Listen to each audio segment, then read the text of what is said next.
Apollinaire Tambeke et Idesbald de Moukoua sont là, nos invités de ce matin, pour parler de la question internationale, conflit israélo-palestinien. Nous allons essayer d'analyser. Monsieur Tambeke, Apollinaire, bienvenue. Merci. Monsieur Idesbald, bienvenue. Merci beaucoup, monsieur. Vous êtes tous chercheurs en droit. Et à la dernière émission, il y a beaucoup de gens qui ont réagi. Il y a même un professeur au niveau de l'UCC qui voulait aussi participer à l'émission. Je dis que bon, j'ai même perdu des vies, il fallait qu'il soit aussi là. Parce que pour lui, il a vraiment apprécié les débats qui étaient vraiment intéressants. Alors, monsieur Tambeke, le conflit, aujourd'hui c'est presque le 12e jour. Est-ce qu'aujourd'hui on peut envisager l'établissement de 2 États distincts pour mettre fin à ce qui se passe? Merci Jean-David. Je crois que la question sur l'existence de 2 États ne se pose plus parce que l'Israël comme entité est aussi est aujourd'hui reconnu par les États. Les droits internationaux reconnaissent l'existence d'un État israélien.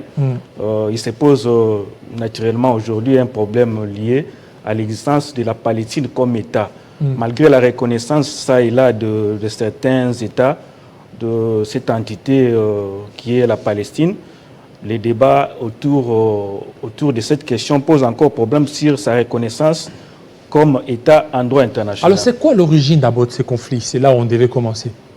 Allez-y pour ceux qui viennent de nous prendre aujourd'hui. Oui, bon, comme on l'a fait, on l'a fait la fois passée, les conflits entre la Palestine a commencé juste après les années 1947, lorsque l'ONU, estimant que les Juifs étaient persécutés à travers le monde avec la Shoah, comme vous connaissez très bien, qui avait fait, je crois à l'époque, plus de 5 à 6 000 Juifs tués en Europe. Donc 40% de la population juive qui était en Europe a été massacrée au nom de l'antisémitisme.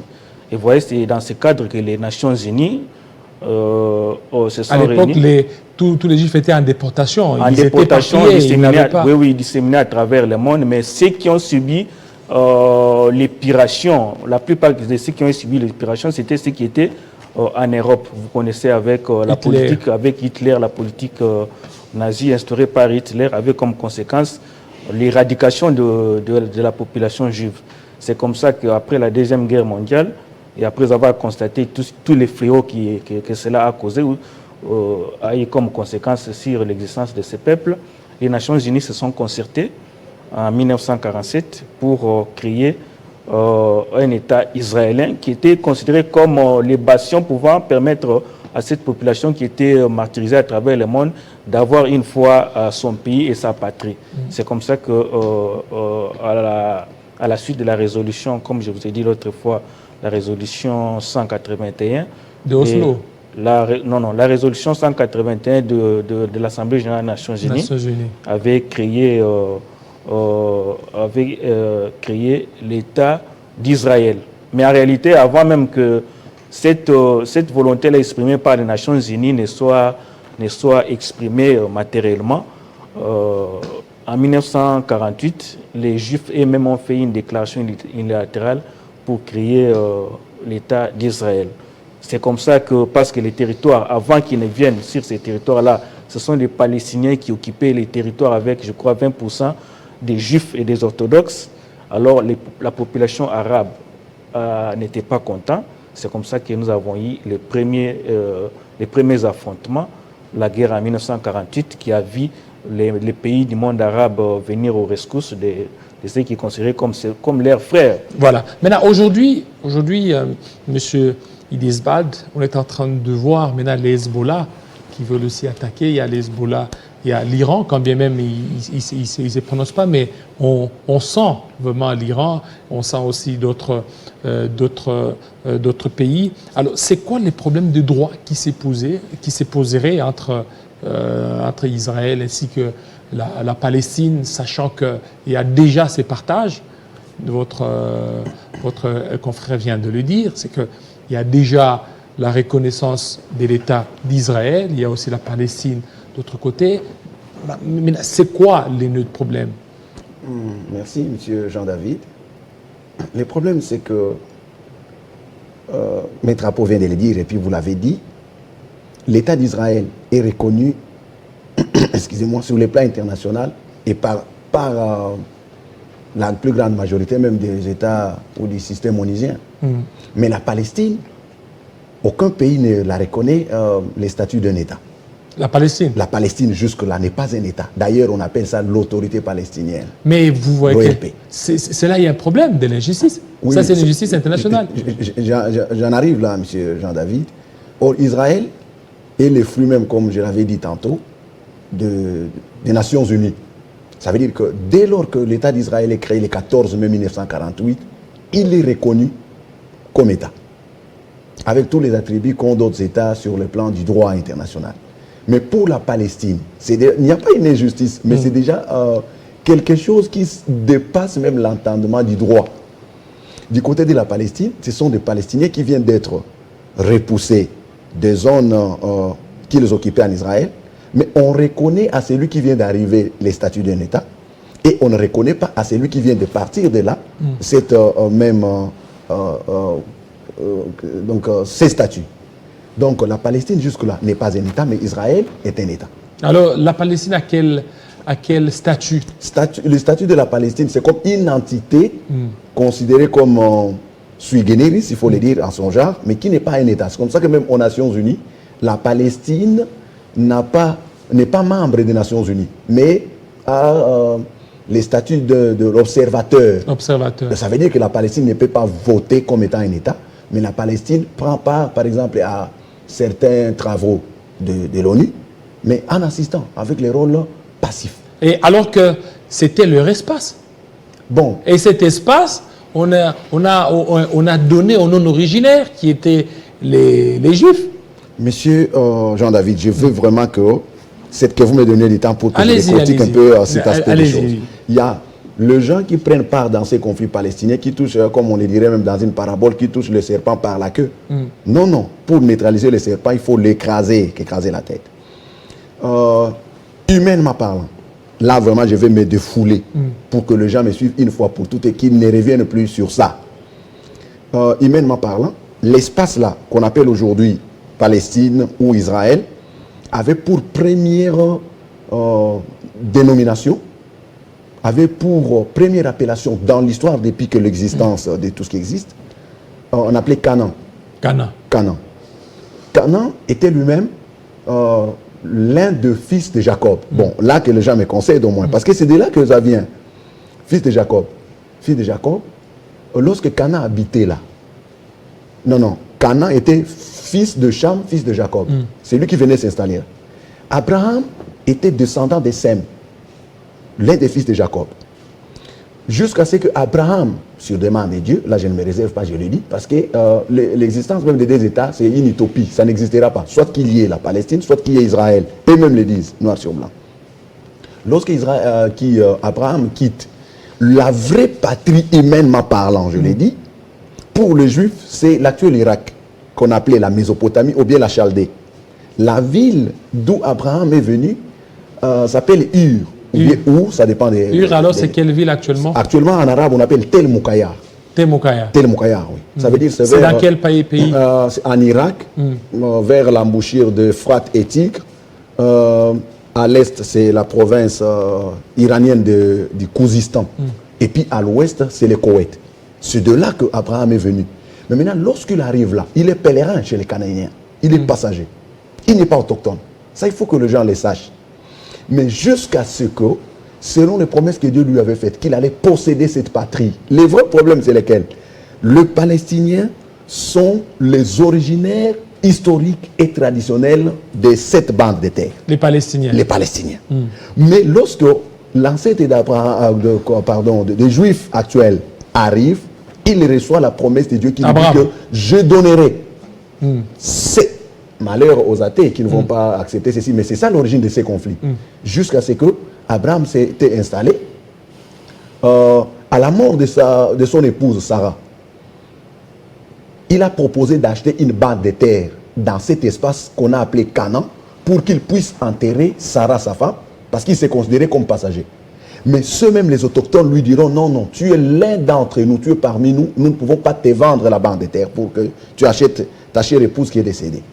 C'est ainsi que Abraham, y demeurant, a reçu des promesses qu'il devait bénéficier de l'héritage de cette patrie, non seulement lui, mais aussi ses descendants, en l'occurrence Isaac, Jacob et les 12, jusqu'à ce que, comme vous l'avez su. C'est ça la revendication maintenant qu'il y a. La vraie source de ces conflits, c'est celle-là. Pour les Palestiniens. Mais ils ont été chassés d'abord dans un premier temps. J'évolue, M. Jean-David, je sais que le temps est un peu précieux. Non, allez-y, allez-y. Oui. Et après des déportations en déportation, jusqu'à ce que, pour revenir à ce que j'avais dit la fois passée, à l'an 70, après Jésus-Christ, ils ont été chassés. Ils n'ont pas été chassés tout en étant en dehors d'Israël. Mais ils ont été chassés comme les autochtones d'Israël. Comme le peuple, le propriétaire de cette bande de terre.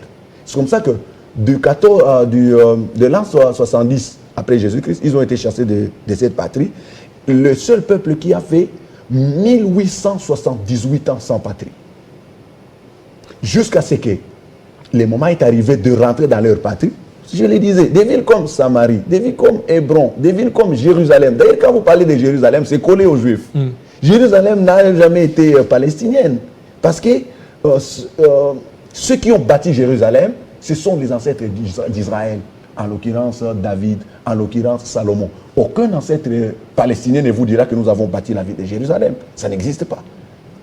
Donc, M. Jean-David, c'est même l'origine du conflit, jusqu'à ce que, comme le disait Maître Apo, le 14 mai 1948, l'État d'Israël est rentré pour les Palestiniens, parce que quand Israël, pour revenir un peu en arrière, était en exil, les Palestiniens étaient revenus occuper cette portion de terre, après même certains peuples comme les Ottomans, les empires ottomans qui ont récupéré ça, et puis les musulmans qui ont occupé ça, jusqu'à ce que, quand Israël est revenu, pour les Palestiniens, ils ont toujours considéré qu'ils ont été chassés par Israël de leur terre. Or, Israël dit non, non, c'est ma terre traditionnelle que Abraham, notre ancêtre, et aussi ses fils, Isaac et petit-fils Jacob, et puis les 12 ont récupéré. Donc, pour nous, vous ne pouvez pas. Et puis, cela s'éprouve. Pour finir, M. Jean-David, je ne veux pas monopoliser la parole, les conflits israélo-palestiniens dépassent les droits. Ça dépasse les droits. Ça dépasse les droits internationaux. C'est comme ça que vous voyez, vous le disiez tout à l'heure, il y a maintenant deux camps. Il y a, dès que la guerre a été enclenchée par les Hamas, il y a les États-Unis qui ont envoyé leurs deux porte-avions, Gerald Airford et puis Eisenhower, qui sont déjà du côté de la Méditerranée orientale pour surveiller tout mouvement, en sorte que d'autres puissances, en l'occurrence Iran ou bien les Hezbollah, n'interviennent. C'est un message. D'ailleurs, le président des États-Unis n'a pas mâché les mots en Israël. Il a dit que toute intervention externe à ces conflits ferait que les États-Unis aussi entrent en guerre. Raison pour laquelle vous voyez, les Hezbollah, il y a quand même certaines incursions, il y a certaines roquettes qu'on est en train de lancer vers le nord, mais les Hezbollah ne s'est pas encore impliqué dans la guerre, sachant que les États-Unis entraient, et ce qui serait plus dangereux. Voilà. Plus puissant. Alors, maître, vous avez suivi, aujourd'hui, ces conflits, c'est par rapport à l'injustice.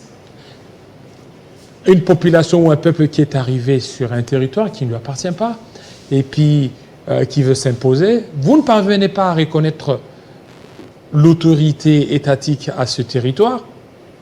Aujourd'hui, on parle de l'autorité palestinienne, alors que le peuple juif, on a vite reconnu son statut d'État.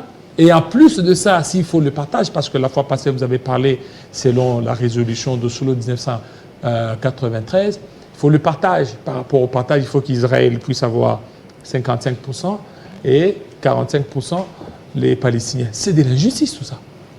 Merci Jean-David. Je crois que mon collègue Idez n'a pas suffisamment répondu à votre question, parce que la vraie question était celle de savoir quels sont les problèmes juridiques, les implications juridiques. Oui, il a dit que je vous avais dit, oui, mais moi je vous dis que j'interviens d'abord comme juriste et chercheur en droit. Allez-y. Alors, la question, moi je vous avais dit l'autre fois que la question, elle est d'abord juridique avant d'être sociologique ou religieux. Je ne vais pas entrer sur ces aspects-là, comme je vous avais dit l'autre fois. Alors, revenons un peu sur l'aspect reconnaissance de la Palestine comme État.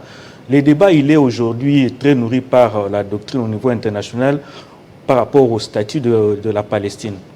faut pas qu'on estime que Israël a été la seule entité reconnue comme État. Non, non. Lors de la résolution 18-1, 1881, il était question d'une résolution qui partageait les territoires palestiniens en deux. On reconnaissait aux deux entités les statuts d'État. Donc ce n'est pas quelque chose qui vient des hasards.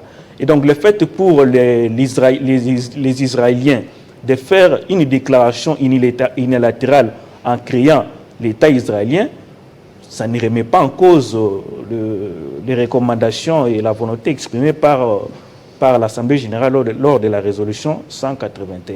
Donc aujourd'hui... Et cette résolution disait quoi, 181? C'était la source même de la création des deux États. Okay. Donc on créait des États. On crée des États, la reconnaissance, mais dans le fait, le problème se pose au niveau de la reconnaissance. Okay. C'est comme ça que je vous dis qu'au niveau international, il y a toujours un petit problème par rapport à la reconnaissance d'un État. Telle entité est-elle un État ou non?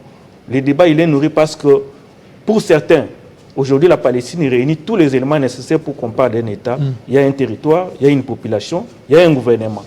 Donc, les gouvernements aujourd'hui, nous pouvons commencer avec les gouvernements ou l'autorité qui était assumée par Yasser Arafat, aujourd'hui avec Mahmoud Abbas, bien qu'il y ait une autre fraction qui est le Hamas.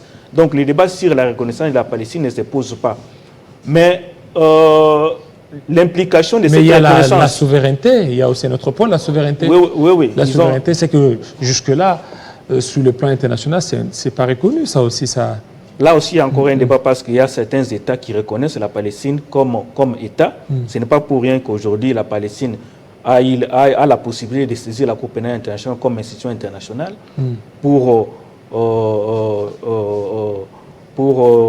enquêter sur les crimes qui ont été commis, comme vous le savez, en 2014, avec l'opération Bordure Protectrice. Les Palestiniens et puis le procureur près la Cour pénale internationale avaient enquêté pour voir quels sont les mécanismes possibles pouvant permettre à mettre en cause certaines autorités palestiniennes lors de cette opération Bordure Protectrice. Donc la question, elle est juridique, parce qu'aujourd'hui, peu importe ce que les gens peuvent dire, peu importe la politique, parce que c'est la politique internationale ou la politique étrangère de chaque État qui guide sa façon de marcher. Il y a des États qui reconnaissent aujourd'hui la Palestine comme un pays. Si la Palestine n'était pas reconnue comme un pays, on ne pouvait pas parler de la colonisation. Parce qu'on estime aujourd'hui que certains Israéliens qui habitent la partie du territoire occupé par la Palestine sont des colons. Ce n'est pas pour rien qu'on les appelle des colons, c'est-à-dire qu'ils occupent un territoire autrui en violation des règles du droit international. C'est dans cet aspect-là que moi je voulais quand même aborder pour qu'on ne revienne pas sur les aspects liés à la reconnaissance ou non de la Palestine.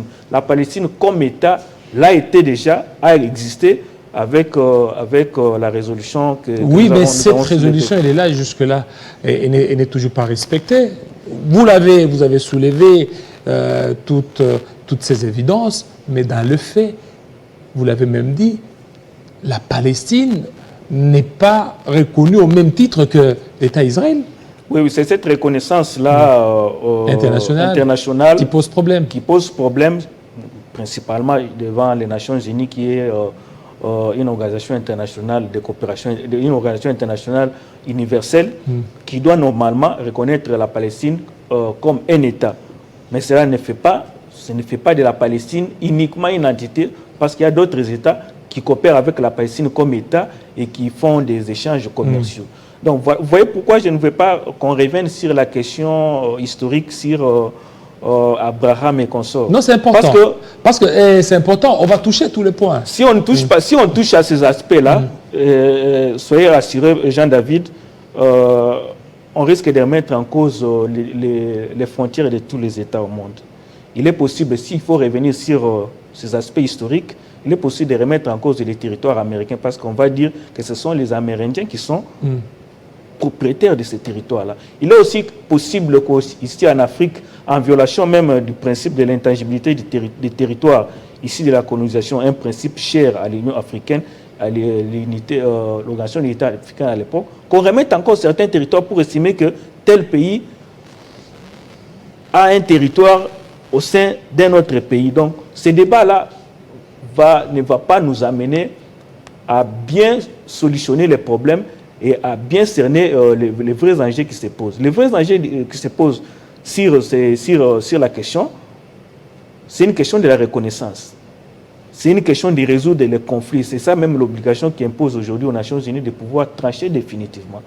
Contrairement à ce que Maître Moukou a dit, en tout cas, les événements qui se sont déroulés le 7 octobre ont quand même permis à réveiller la conscience collective. Toute la communauté internationale aujourd'hui est unanime. Si vous voyez les conférences, même Joe Biden lui-même, dans son avion au retour de Tel Aviv, il a dit qu'il était possible de revenir sur les accords d'Oslo. Vous avez suivi le président français hier au Caire, en Égypte.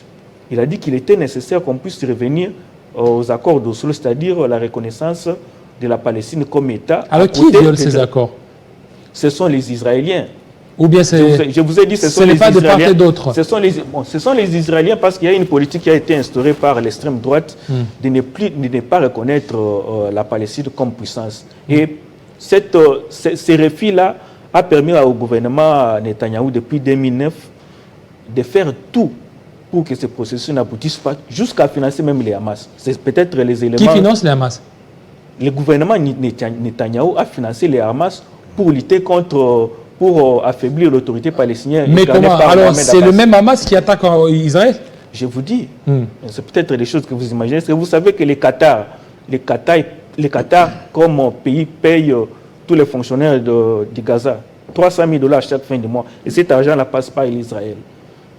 C'est le gouvernement d'extrême droite. En fait, c'était quoi? Même la création de Hamas en 1987 a été soutenue en quelque sorte par le gouvernement d'extrême droite. C'était pourquoi la volonté, c'était d'affaiblir Yasser Arafat, parce qu'on estimait que c'était un dirigeant charismatique.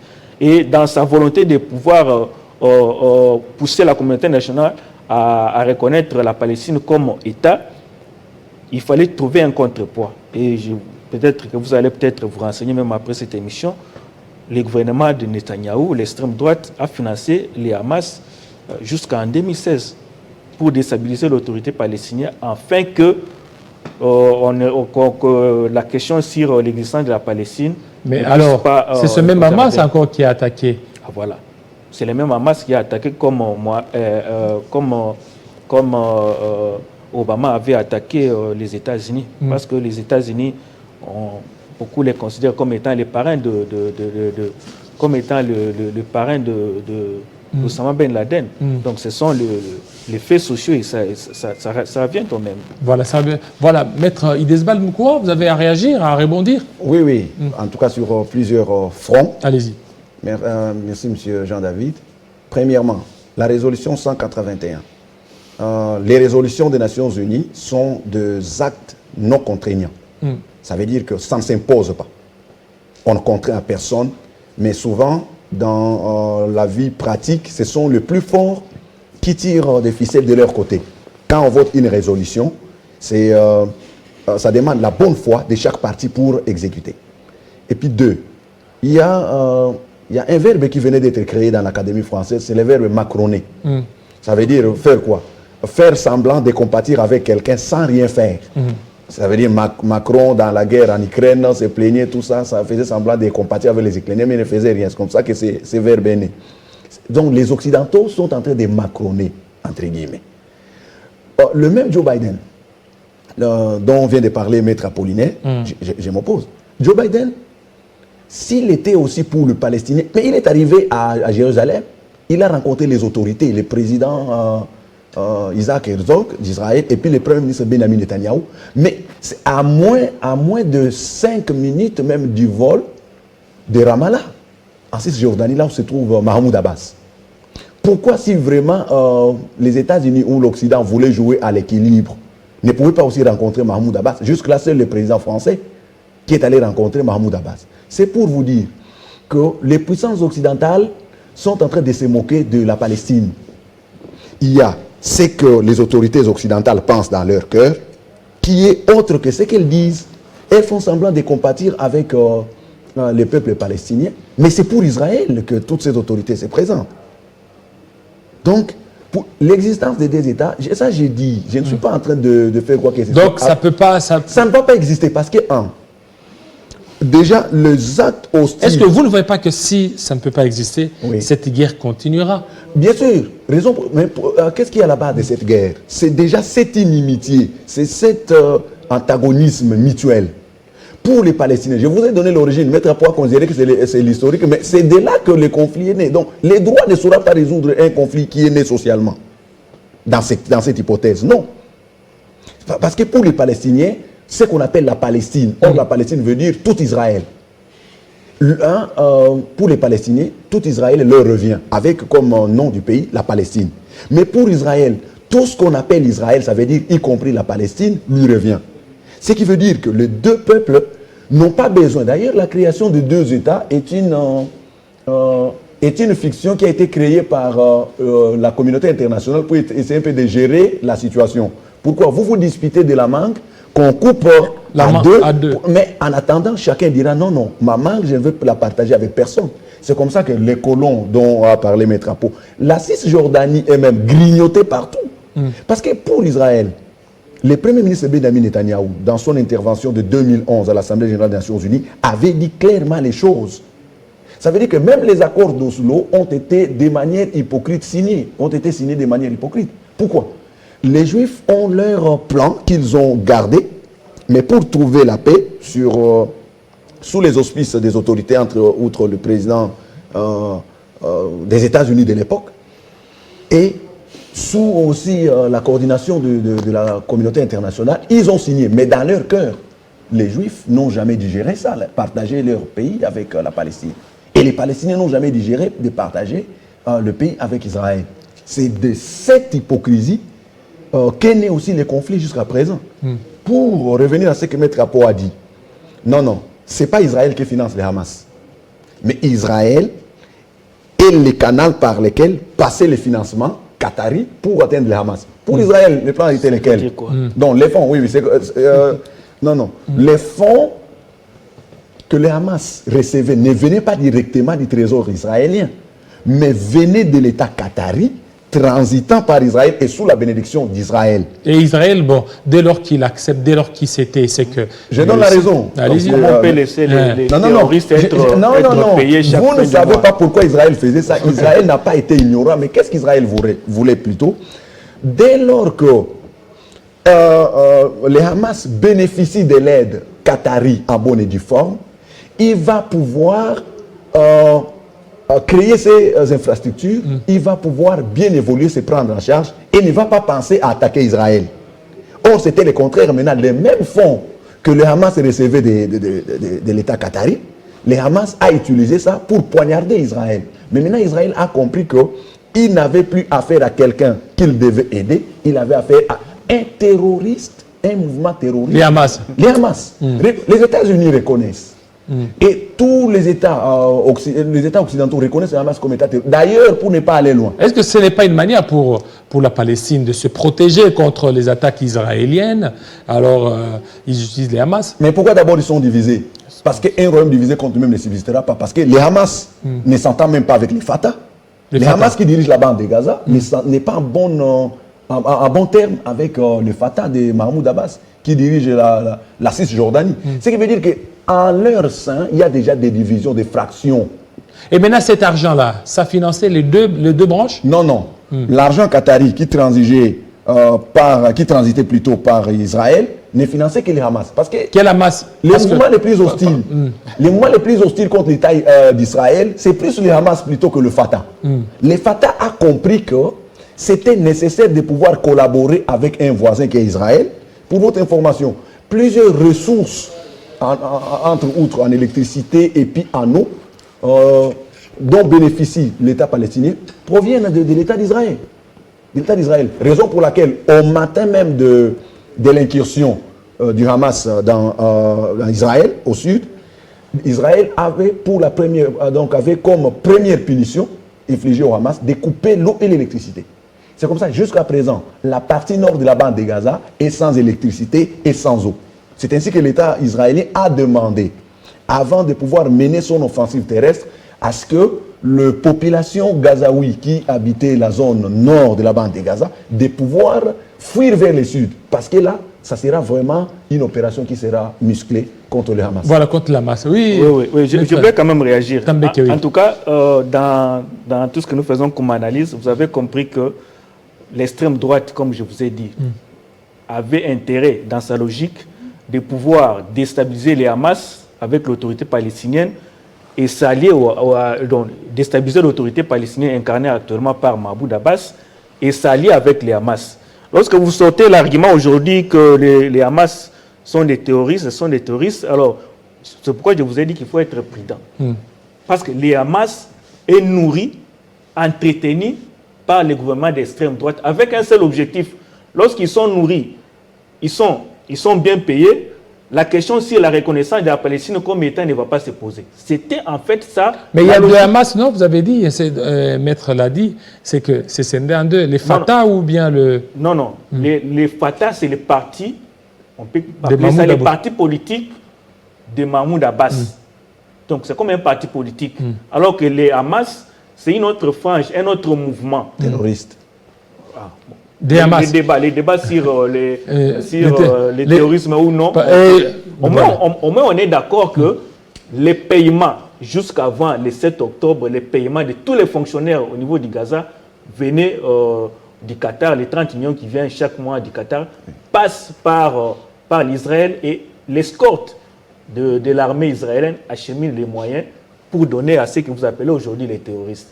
Donc c'est pour vous dire que non, les jets que jouent Netanyahou et le gouvernement d'extrême droite, c'était un jet qui visait en réalité la déstabilisation et l'anéantissement du combat mené par Mahmoud Abbas, qui est aujourd'hui le remplaçant de Yasser Arafat.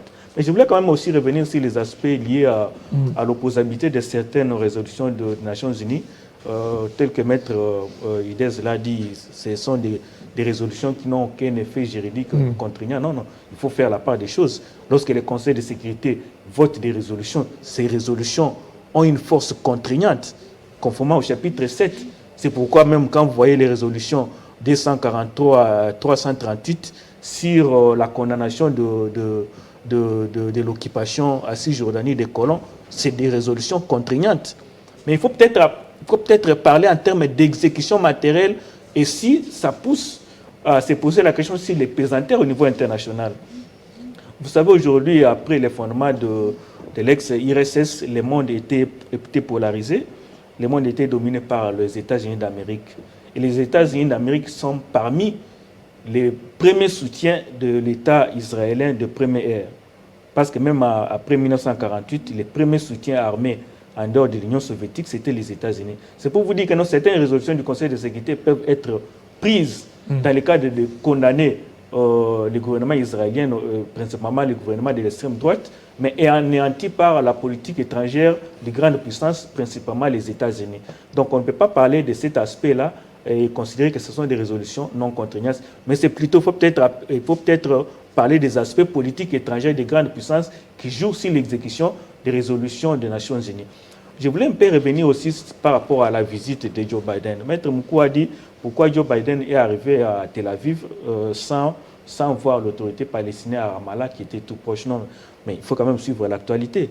Si Joe Biden n'a pas rencontré les 3 dirigeants de la région, notamment Fatah al-Sisi de l'Égypte, les dirigeants de Jordanie et l'autorité palestinienne, la cause elle est connue. C'est qu'à la veille, avant que Biden ne puisse voyager, il y a eu ces bombardements-là sur l'hôpital qui a tué plusieurs civils. Et c'est comme ça que le rendez-vous qui a été fixé à la veille a été annulé. Fatah al-Sisi, le président jordanien et l'autorité palestinienne ont refusé. Donc ce n'est pas par la volonté de Joe Biden, il n'est pas rencontré tous ces... Même dans son agenda, il était prévu, après avoir reçu Netanyahou et son gouvernement de l'extrême droite, recevoir le président israélien et après voir les autorités de la région. Et c'était dans la logique de pouvoir décrisper la situation. Donc c'est peut-être ce élément-là. Peut-être qu'on pourra peut-être revenir sur l'implication de tout ceci sur la région et puis effectivement, en Afrique aussi. On a notre temps. Tout à l'heure, il y a un problème maintenant du concept de terrorisme. même sous le plan international, on n'arrive pas à donner le véritable sens. Et c'est que cela dépend d'un pays à un autre. En RDC, on considère l'M23 comme des terroristes. Et lorsque vous partez en Ouganda, ils considèrent les ADF comme les terroristes. Au Rwanda, les Rwandais considèrent les FDLR comme des terroristes. Alors, on est en train nous sommes dans cette confusion-là. Est-ce qu'aujourd'hui, ce que font les Hamas, sont-ils considérés comme des terroristes ou pas? Maître. Merci, monsieur Jean-David. Les vrais problèmes, comme vous venez de le dire, les plus grands problèmes, les plus grands mystères qui entourent le terme terrorisme, c'est la définition. En droit international, il n'existe pas une définition unanime, peu importe dans les systèmes onusiens ou dans d'autres systèmes du droit international, qui puisse mettre d'accord tous les États. Ça n'existe pas. C'est ainsi que le fait pour les organisations internationales d'avoir échoué, de ne pas avoir trouvé une définition qui puisse mettre de manière unanime tous les États, toutes les parties, chaque État s'est approprié sa propre définition. Sa propre définition. Mais il y a les actes au moins. Si la communauté internationale ou le droit international a manqué au devoir de définir le terrorisme, mais au moins il y a les actes qui sont de manière unanime reconnus sur le plan international comme les actes de terrorisme. Entre autres, procéder par exemple, les otages. Les otages constituent le mode opératoire du terrorisme. Souvent, vous avez toujours suivi, par exemple, les larges de Golfe d'Aden vers la Somalie. On vous dira, les Chebab ont pris en otage, par exemple, un bateau, battant pavillon, par exemple, panaméen ou bien uruguayen, avec les membres d'équipage. C'est comme cela que c'est à partir des actes posés ou des actes commis par un mouvement, par une organisation, un groupe, qu'on parvient à dire ou à identifier que ça, c'est un mouvement terroriste, ça c'est... Maintenant, c'est ce qu'a fait les Hamas dans le territoire israélien. Monsieur Jean-David, point pour moi n'est besoin de revenir. Noir sur blanc, même la majorité, la plupart des États ont reconnu, ont qualifié ça d'acte de terrorisme. Jusqu'à présent, pendant que nous sommes sur le plateau de télévision, il y a plus de 200 ou près de 200 otages dans des galeries créées par le Hamas. C'est pour vous dire que le Hamas est un mouvement terroriste qui a déjà prémédité les actes. Donc, en dessous des immeubles de la bande de Gaza, surtout du côté nord, il y a des galeries. Je ne sais pas si vous avez suivi les deux dames qu'on a libérées, les deux otages, l'une de 79 ans, l'autre de 85 ans. Elles ont dit que nous venons d'un village souterrain du Hamas. Ça veut dire que c'est déjà un mode opératoire. Deux, les assassinats ciblés, ils arrivent parce que ce sont des juifs. Même les enfants, les bébés qui n'ont encore rien fait, est-ce qu'il faut-il considérer que ces bébés d'Israël étaient aussi le Hamas? Ils ont détruit, ils ont saccagé les infrastructures. Ça veut dire que le mode opératoire du Hamas laisse croire sans doute que ce sont des terroristes noirs sur blanc. Voilà. Donc ce n'est pas aux Palestiniens, même, en tout cas, ce ne sont pas les Palestiniens ou bien les Arabes qui leur sont proches de dire que ça, les Hamas sont des terroristes. S'ils n'étaient pas terroristes. Voici la vraie question qui se pose. Pourquoi, vous savez pourquoi l'Égypte a refusé que la population gazaoui vienne dans le Sinaï? Pourquoi? C'est parce que d'ailleurs, ça, Maître Apo ne va pas me contredire, il reconnaît, il revient sur ça, que le Hamas est né du frère musulman. Les frères musulmans sont des terroristes reconnus par l'Égypte. D'où ils sont nés. Raison pour laquelle le président Mohamed Morsi, c'est lui qui était mort. Vous savez dans quelles conditions il était mort? Non. Ça, je vous ouvre même les mystères. Les États-Unis étaient aussi derrière ça, parce qu'ils ne voulaient pas assumer qu'un frère musulman soit au pouvoir en Égypte, ce qui mettrait d'ailleurs, qui serait comme l'arrière-base pour le Hamas, et qui perpétrerait des terrorismes et en Égypte, en Israël, et aussi dans d'autres pays du Moyen-Orient. Donc ce sont des terroristes reconnus par l'Égypte. Si Maître Apo n'accepte pas, alors qu'il n'accepte pas non plus que les frères musulmans étaient des terroristes, alors que c'est reconnu par les pays d'origine des frères musulmans. Voilà, Maître. Oui. Je voulais quand même revenir sur les frères musulmans. En fait, c'est toute la difficulté que nous avons au niveau international parce que la définition, les États n'arrivent pas à se mettre d'accord sur la définition, mais je crois qu'il y a une définition des éléments qui ont été évoqués dans une résolution de l'Assemblée générale, je crois, 192, où on résume les actes terroristes comme étant les actes posés, la violence posée dans le sens de pouvoir propager la peur et la violence. En fait, ce sont les éléments que la résolution, je crois, plusieurs États aussi, lorsqu'ils définissent les actes terroristes, ils reviennent sur ça dans leur législation interne. Donc, c'est un peu ça. Bon. En ce qui concerne le terrorisme et les Hamas, d'ailleurs, les frères musulmans, comme vous l'avez dit, tous les frères musulmans ne sont pas terroristes. Parce que les frères musulmans sont considérés comme des terroristes en Arabie Saoudite et en France. Ils ont les droits d'œuvrer comme tels, ils ne sont pas terroristes. En France? En France. Les frères musulmans? Les frères musulmans. Vous voyez toute la difficulté. La France est un pays démocratique. L'Arabie Saoudite ne veut pas des frères musulmans parce qu'il les considère comme des terroristes. L'Égypte, par rapport à son histoire avec Mohamed Morsi et les autres, ils considèrent les actes qu'ils ont commis comme étant des actes terroristes et par conséquent, on les affilie au mouvement terroriste. Donc c'est un peu différent. Alors, les actes posés par les Hamas le 7 octobre, je crois qu'on revient encore sur cette question. Je vous avais dit que certains actes peuvent rentrer dans la définition.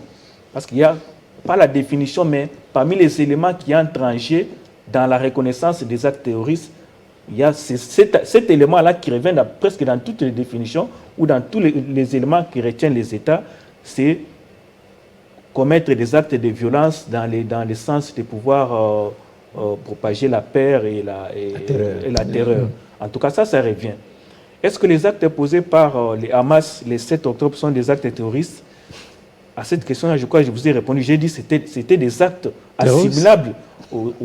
Mais ce sont des actes terroristes. Ce sont des actes terroristes. Mais on ne sait oui, pas mettre d'accord. Donc, il y a la terreur. Il y a la terreur. Il y a la terreur. Je vous avais dit l'autre fois, je ne suis pas en train de me... Non, allez-y, parce qu'il y a ceux qui nous suivent pour la première fois aujourd'hui. Ce sont des actes terroristes, mais le débat se situe au niveau de la qualification de Hamas comme mouvement terroriste ou non. Je vous avais dit qu'il est possible que les actes soient posés, les actes accomplis par les Hamas soient des actes terroristes, mais que le mouvement lui-même ne soit pas un mouvement terroriste. Aujourd'hui, la définition... Mais dès lors que vous posez ces actes terroristes, vous n'êtes pas terroriste? En réalité, quel est l'objectif lorsque Daesh posait les actes?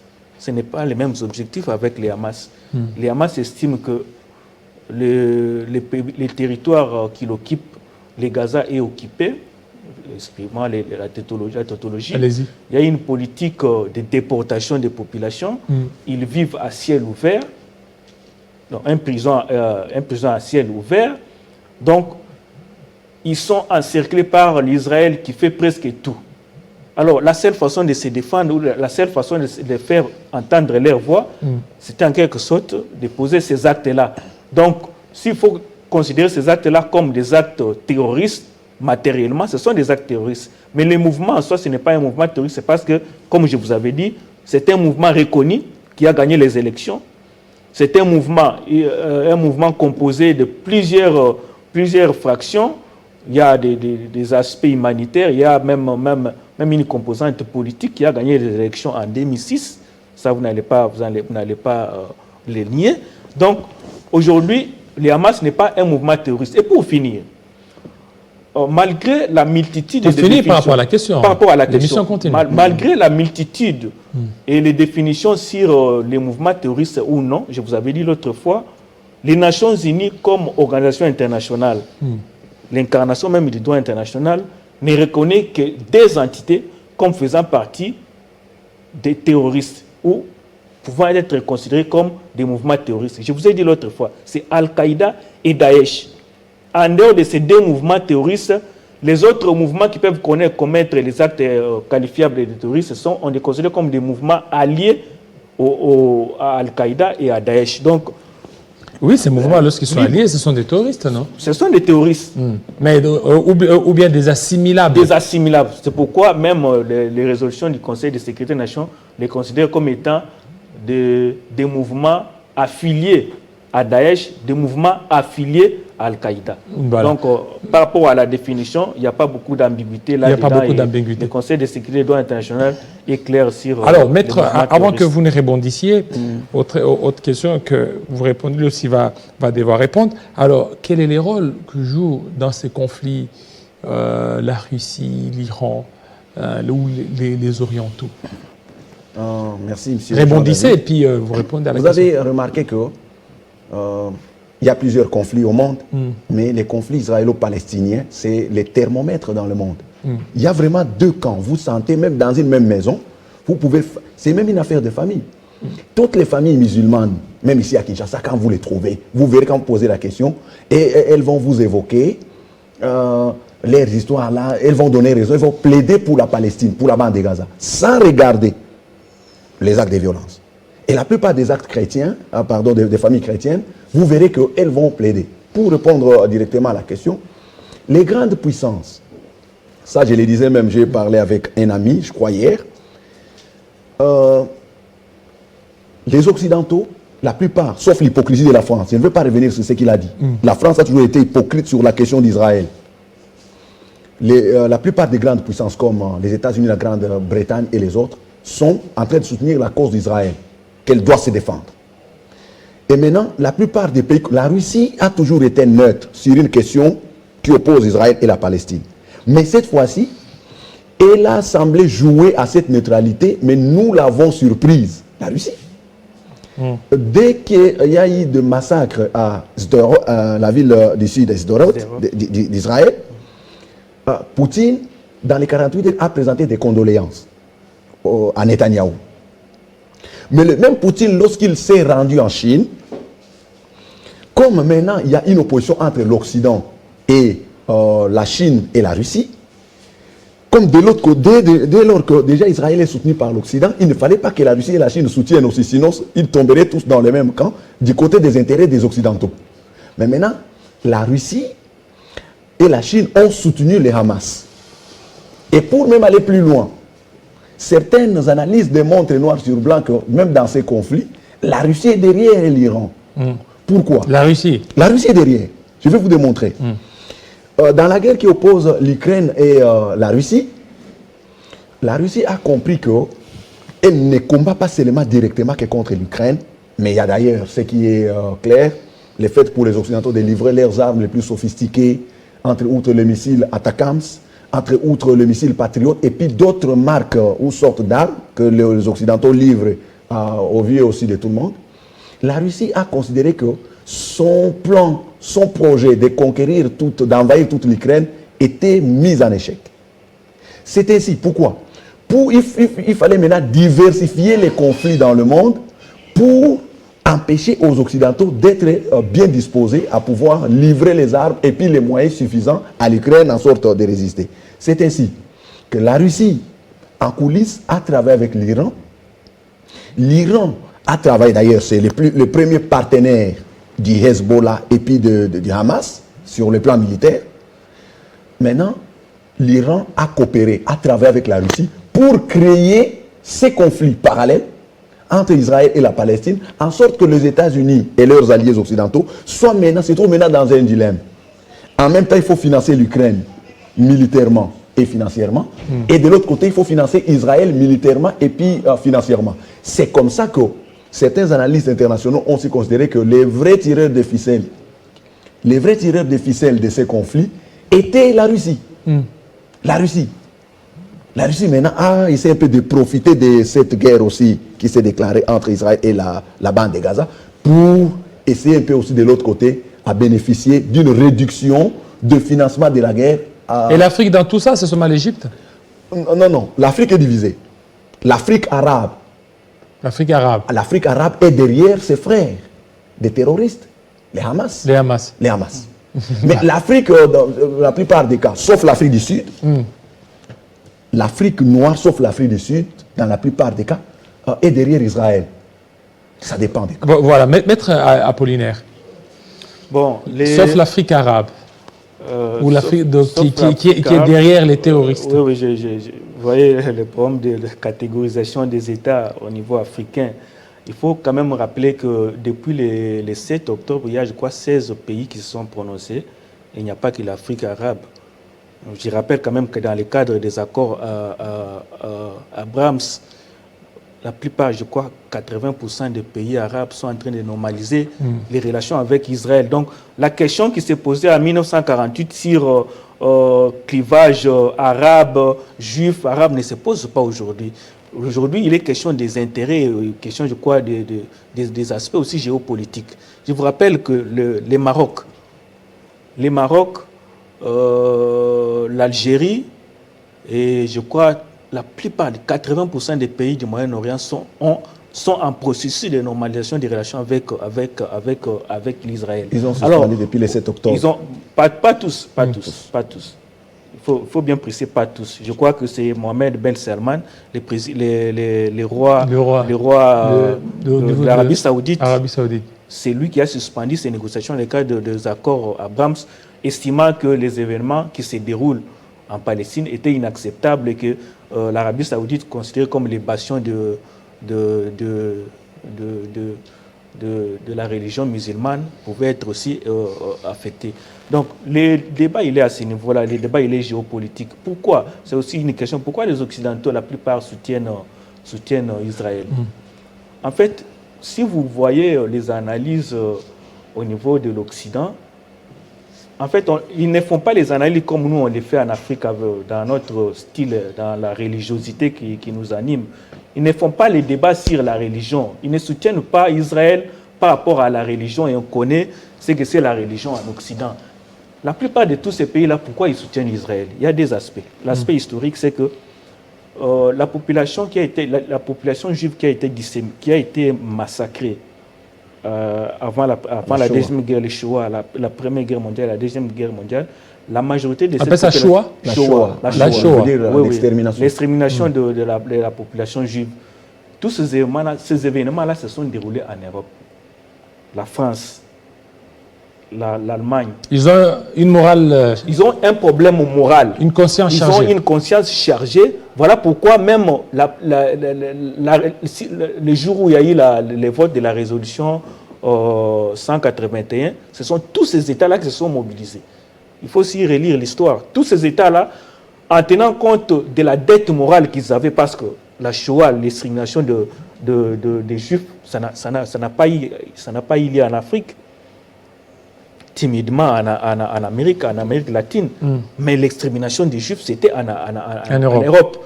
D'où cette nécessité-là de pouvoir aider les populations juives qui étaient en Europe pour pouvoir avoir un État et pouvoir assurer leur protection. Alors, sur la politique internationale, il faut aussi ajouter que l'Iran, la position de l'Iran, peut-être rejoindre mon ami sur cet aspect-là.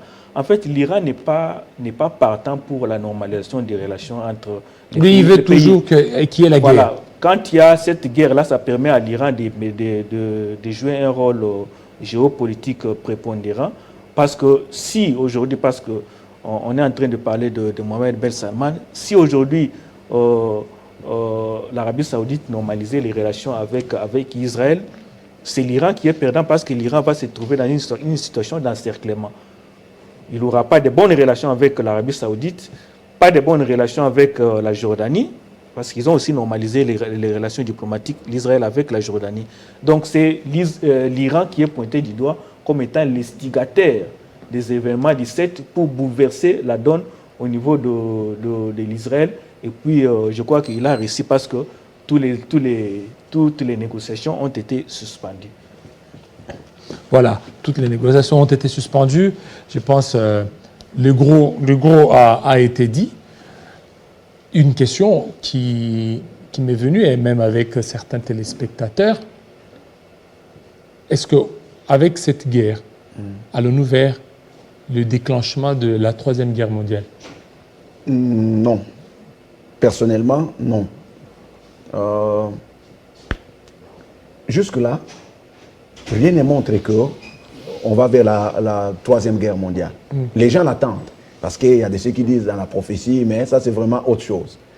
la Troisième Guerre mondiale, c'est vrai que depuis le 14 mai 1948, c'est la première fois qu'Israël a subi un tel... ils appellent ça les massacres. Donc, à pogrom, ils appellent ça. Mais on ne va pas vers la Troisième Guerre mondiale. S'il y a troisième, et puis tout le monde évite la Troisième Guerre mondiale. La Première Guerre mondiale a eu lieu alors qu'il n'y avait pas l'arme nucléaire. La Deuxième Guerre mondiale a eu lieu. Il n'y avait pas d'armes nucléaires, sauf les Américains qui ont utilisé de manière expérimentale au Japon, à Hiroshima et Nagasaki.